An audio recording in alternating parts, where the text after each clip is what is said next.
السلام علیکم ناظرین، میں ہوں آپ کا دوست، آپ کا ہوسٹ عثمان خان۔ آج ہم بات کریں گے سینٹ انتخابات کی، اور اس وقت پوری قوم کی نظریں سینٹ انتخابات پر ہے، مگر ابھی تک جو اس کا پہلا مرحلہ ہے، ابھی تک صوبائی اسمبلی کا نہ ہی اجلاس ہوا ہے اور نہ ہی مخصوص نشستوں پر جو آنے والے ممبران ہیں انہوں نے حلف لیا ہے۔ اس حوالے سے الیکشن کمیشن نے متعدد جو خطوط ہیں وہ اسپیکر خیبر پختونخوا اسمبلی اور جو سیکرٹری ہے خیبر پختونخوا اسمبلی ان کو بھیجے ہیں، مگر اس پر ابھی تک کوئی عمل درآمد نہ ہو سکا۔ آج الیکشن کمیشن آف پاکستان نے ایک بار پھر گورنر خیبر پختونخوا اور جو وزیر اعلیٰ کے سیکرٹری ہیں ان کو خط لکھا ہے، جس میں کہا گیا ہے کہ اسپیکر نے اجلاس نہیں بلایا، لہٰذا جو سیکرٹری ہے وزیر اعلیٰ کے ان کو کہا ہے کہ وزیر اعلیٰ ایک سمری ارسال کرے گورنر خیبر پختونخوا کو، اور گورنر پھر جو ہے وہ اجلاس بلائے اور اجلاس بلا کر جو مخصوص نشستوں کے ممبران ہیں ان سے حلف لے۔ ساتھ ہی ساتھ یہ بھی ان کو ہدایت کی ہے کہ 21 جولائی سے قبل یہ کام کر لیا جائے، کیونکہ 21 جولائی کی ڈیٹ دی ہے الیکشن کمیشن آف پاکستان نے کہ 21 جولائی کو سینٹ کے انتخابات ہوں گے صوبے کے، کیونکہ وہ 1 سال سے 1.5 سال سے زائد کا عرصہ گزر چکا ہے اور ابھی تک جو ہے وہ ایوان بالا جو ہے وہ مکمل نہیں ہے۔ 11 ممبران جو ہے وہ ابھی تک منتخب نہ ہو سکے، لہٰذا ایوان بالا کا جو کورم ہے وہ بھی مکمل ہو اور انتخابات ہونے چاہیے۔ اب بات کرتے ہیں انتخابات کی۔ خیبر پختونخوا اسمبلی کے جو 11 نشستیں اس وقت خالی ہے، جن میں 7 جنرل نشستیں ہیں، 2 خواتین کی اور 2 ٹیکنوکریٹ کی، کل 11 نشستوں پر اس وقت جو ہے وہ 26 امیدوار جو ہے وہ میدان میں ہے۔ پہلے مرحلے میں امیدواروں کی بات کرتے ہیں، جن میں جو 11 امیدوار ہیں اس میں سابق وفاقی وزیر جو ہے اعظم خان سواتی ہے، وفاقی وزیر امیر مقام کے بیٹے نیاز محمد خان ہے، پاکستان تحریک انصاف کے روپوش رہنما مراد سعید، جبکہ بے نظیر انکم سپورٹ پروگرام کی جو چیئرپرسن ہے روبینہ خالد وہ بھی میدان میں ہے۔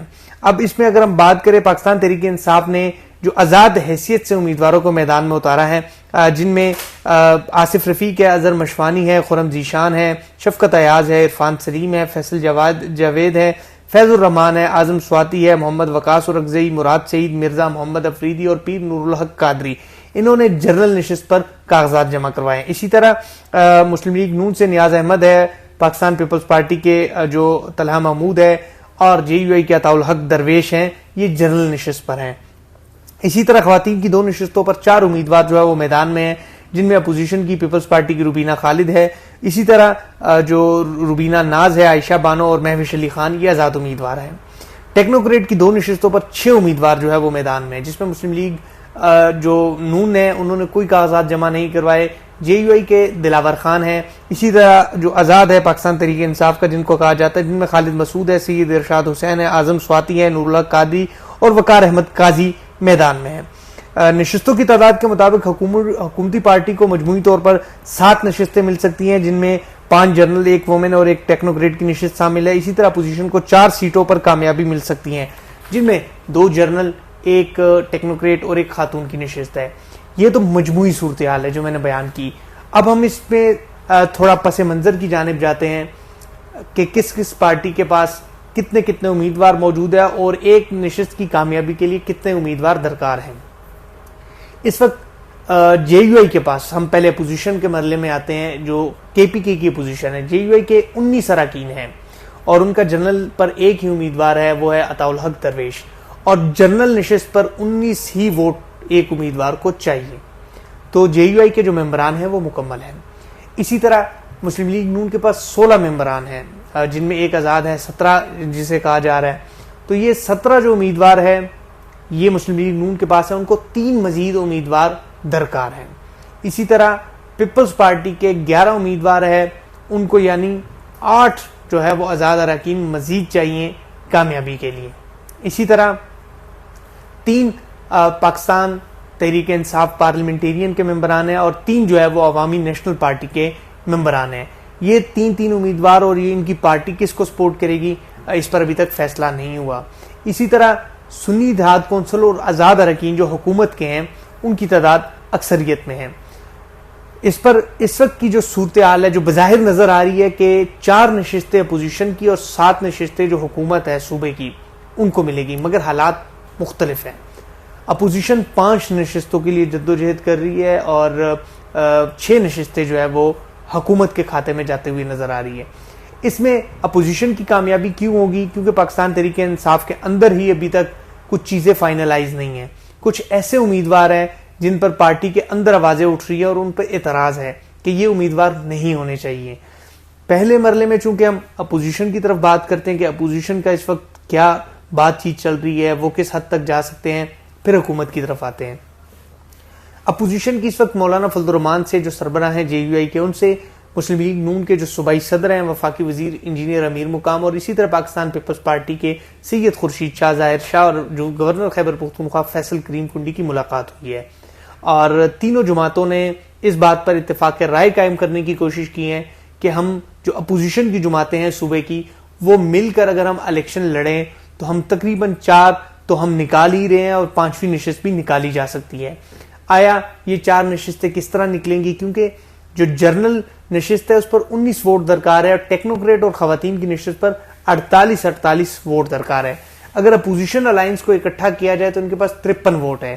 تو اسی طرح ایک جو خواتین کی نشست ہے پیپلز پارٹی کے، وہ بآسانی سے نکل سکتی ہے، اور اسی طرح JUI کی جو ٹیکنوکریٹ کی نشست ہے وہ بآسانی سے نکل سکتی ہے. اسی طرح جو 2 جرنل ہے مسلم لیگ نون کی، جس میں نیاز احمد خان ہے جو امیر مقام کے بیٹے ہیں، ان کی نشست بآسانی نکل سکتی ہے کیونکہ ان کے پاس 17 ووٹ موجود ہیں.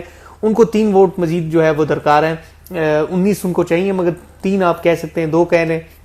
اس میں پاکستان تحریک انصاف پارلیمنٹیرین بھی موجود ہے اور اسی طرح عوامی نیشنل پارٹی بھی صوبے میں موجود ہے. بظاہر انہوں نے تو کوئی امیدوار کھڑا نہیں کیا مگر انہوں نے کسی نہ کسی کو تو ووٹ دینا ہے. اس سینیریو میں 4 نشستیں تو اپوزیشن کی واضح ہے، مگر اپوزیشن کی ایک 5ویں نشست ہے طلحہ محمود والی، اس پر بھی کوشش جاری ہے. پاکستان پیپلز پارٹی کے وہ امیدوار ہے اور ان کی کوشش جاری ہے کہ وہ یہ 5ویں نشست بھی نکال سکے.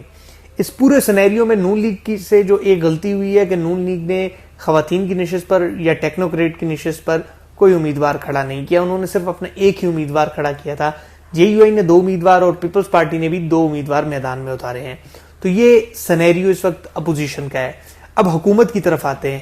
حکومت میں 2 چیزیں حکومت کے لیے، جو صوبے کی حکومت ہے ان کو مشکلات کا سامنا ہے. ایک اعظم خان سواتی اور ایک جو روپوش رہنما ہے مراد سعید. اعظم خان سواتی کو آج نیب کی جانب سے نوٹس ہو چکا ہے، نیب خیبر پختونخوا کی جانب سے، کہ سرکاری فنڈز جو 30 سے 40 ارب کا فنڈ کہا جا رہا ہے اس میں خرد کیا ہے جو کہ کوہستان کا فنڈ تھا. اس پر اعظم سواتی کو جو ہے وہ 17 جولائی کو نیب پشاور نے طلب کر لیا ہے. اسی طرح جو روپوش رہنما ہے مراد سعید، ان پر بھی متعدد کیسز ہیں.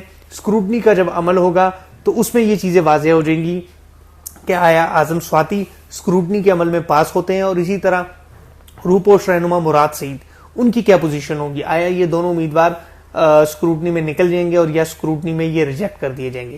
اگر یہ 2 امیدوار ریجیکٹ ہو جاتے ہیں تو پھر صورتحال مختلف ہو جاتی ہے، اور اگر یہ دونوں امیدوار اسکروٹنی جو ہے اپنی کمپلیٹ کر پاتے ہیں تو پھر صورتحال اور ہوگی. پاکستان تحریک انصاف کے اندر اس وقت جو سب سے زیادہ رسا کشی ہے وہ مرزا محمد افریدی کی نشست پر ہے، اور کہا جاتا ہے کہ مرزا محمد افریدی کو پارٹی نے تو ٹکٹ دیا ہے مگر کچھ ان کے اپنے اراکین ہیں وہ اس حوالے سے آوازیں اٹھا رہے ہیں، صوبے کے اندر آوازیں اٹھ رہی ہیں کہ ان کو ٹکٹ نہیں دینی چاہیے. اسی طرح جو اور امیدوار ہیں جن میں اظہر مشفانی ہے، خرم ذیشان ہے، شفقت ایاز ہے، عرفان سلیم ہے، فیصل جاوید ہے، فیض الرحمان ہے اور اعظم سواتی. اور ایک اور چیز جو پیر نور الحق قادری ہے، انہوں نے چونکہ جنرل نشست پر بھی اپنے کاغذ جمع کروائے ہیں اور اسی طرح ٹیکنوکریٹ کی نشست پر بھی انہوں نے کاغذ جمع کروائے ہیں. تو پاکستان تحریک انصاف کے اندر ابھی تک اس چیز کا کوئی فیصلہ حتمی طور پر نہیں ہو پا رہا کہ ان کے حتمی امیدواران کون ہوں گے. ایک تو اسکروٹنی کا مرحلہ ہے، اسکروٹنی میں دیکھتے ہیں کون کون اپنے کاغذات واپس لیتے ہیں، کون کون اسکروٹنی کا مرحلہ کامیاب کر پاتے ہیں اور کون کون سی چیزیں واضح ہوں گی. الیکشن کمیشن نے تو اپنا شیڈول جاری کر دیا مگر ابھی تک حلف برداری کی تقریب نہ ہو سکی، جس کے باعث یہ شاید الیکشن کی تاریخ آگے بھی جا سکے. مگر اپوزیشن الائنس اس وقت متحد ہے اور 3 جو بڑی جماعتیں ہیں اپوزیشن کی خیبر پختونخوا کی، اگر یہ تینوں جماعتیں مل کر میدان میں اترتی ہیں تو یہ سیٹیں نکالیں گی. ایک چیز میں اور واضح کر دوں کہ اگر پیپلز پارٹی یا نون لیگ یا JUI ان تینوں جماعتوں میں سے ایک جماعت بھی اس الائنس کا حصہ نہیں بنے گی تو ان کے لیے نشستیں نکالنا مشکل ہو جائے گا، کیونکہ ٹیکنوکریٹ کی جو نشست ہے اس پر 48 ووٹ درکار ہے. اسی طرح خاتون کی جو نشست ہے اس پر بھی 48 ووٹ درکار ہے. اگر ان کا الائنس ہوگا اور تو یہ آسانی سے نکل پائیں گے. اگر ان کا الائنس میں سے کوئی ایک بھی فرد نکلتا ہے تو پھر یہ دیکھنا ہوگا کہ وہ فرد کس طرف جاتا ہے. مطلب فرد کا مطلب پارٹی ہے. فار ایگزامپل میں ایک مثال کے طور پر کہتا ہوں نون لیگ ہے, پیپلز پارٹی ہے یا جے یو آئی ہے, وہ اس الائنس سے الگ ہوگی, تو پھر ان کی کیا حکمت عملی ہوگی؟ ان کے پاس پھر دوسری آپشن حکومت ہوگی, وہ پھر حکومت کے ساتھ ملیں گے اور حکومت کے ساتھ مل کر الیکشن لڑیں گے. کیونکہ جے یو آئی کے کینڈیڈیٹ دلاور خان ہے اور پیپلز پارٹی کی جو خواتین کی نشست پر روبینہ خالد ہے. 48 ووٹ وہ اگر ان میں سے ایک پارٹی سکپ ہوگی تو ان کو پھر حکومتی اتحاد کے ساتھ ملنا ہوگا, کیونکہ 48 ووٹ لینا بھی ایک چیلنج ہوگا. تو یہ وہ تمام تر چیزیں ہیں, لوگوں کے ذہنوں میں چیزیں گردش کر رہی ہیں کہ آیا کیا ہوگا اور کیا نہیں ہوگا. تو یہ میں نے ایک جو خاکہ تھا جو میرے دماغ میں تھا وہ میں نے آپ لوگوں کے سامنے پیش کیا ہے کہ یہ صورتحال ہے. 48 ووٹ ان دو نشستوں پر, جنرل پر جو ہے وہ 19 اور خواتین اور ٹیکنوکریٹ پر 48 ووٹ چاہیے. اپوزیشن کے پاس اس وقت 53 ممبران ہیں اور اپوزیشن کا الائنس اس وقت بظاہر مضبوط نظر آ رہا ہے. روزانہ کی بنیاد پر ملاقاتیں چل رہی ہیں پیپلز پارٹی, نون لیگ اور جے یو آئی کے قائدین کے درمیان, اور ان کے درمیان کچھ چیزیں ایسی ہیں جن پر ابھی اتفاق رائے قائم نہ ہو سکا, مگر ذرائع اس بات کا دعویٰ کرتے ہیں کہ ایک حد تک یہ تینوں جماعتیں متحد ہو چکی ہے اور ان کا اتفاق رائے. اور اس میں ایک اور اہم چیز میں آپ کو بتا دوں, اس انتخابات کے بعد سینٹ انتخابات میں اگر ان تین جماعتوں کا اور ان کے ساتھ عوامی نیشنل پارٹی کا اور پاکستان تحریک انصاف پارلیمنٹیرین کا, ان کا اگر الائنس ہوتا ہے اور حکومت کے کچھ ایم پی ایز ان کے ساتھ ملتے ہیں, تو اس سے سینیریو صوبے کا چینج ہو جائے گا. کیونکہ اس وقت ان ہاؤس تبدیلی کی باتیں بھی گردش کر رہی ہے اور اپوزیشن کو کچھ زیادہ ممبران کی ضرورت نہیں ہے. اگر سینٹ الیکشن میں پاکستان تحریک انصاف کو کوئی اپسیٹ ہوتا ہے تو پھر صوبے میں ان ہاؤس تبدیلی کے آثار بھی واضح ہو جائیں گے اور سینٹ انتخابات کے بعد ان ہاؤس تبدیلی کے لیے بھی کوششیں کی شروع ہو جائیں گی. کچھ باتیں گردش کر رہی تھی کہ صوبے میں ان ہاؤس تبدیلی کی طرف لوگ بڑھ رہے ہیں, مگر ان ہاؤس تبدیلی کی طرف اس لیے اپوزیشن جماعتیں بھی نہیں جا رہی کہ ان کا موقف ہے کہ پہلے مرحلے میں ہمیں سینٹ انتخابات کو ایک اچھے انداز اور مثبت انداز میں لے کے آگے چلنا ہے. اگر ہم سینٹ میں زیادہ کامیابی حاصل کر سکیں گے, اپنے ہدف کو اچیو کر لیں گے, تو دوسرے مرحلے میں ہم ان ہاؤس تبدیلی کی طرف جائیں گے. تو یہ سارا سینیریو تھا جو میں نے آپ لوگوں کے سامنے رکھا. مزید خبروں اور اپڈیٹس کے ساتھ کے لیے ہمارے ساتھ جڑے رہے. تب تک مجھے اجازت دیں. اللہ نگہبان.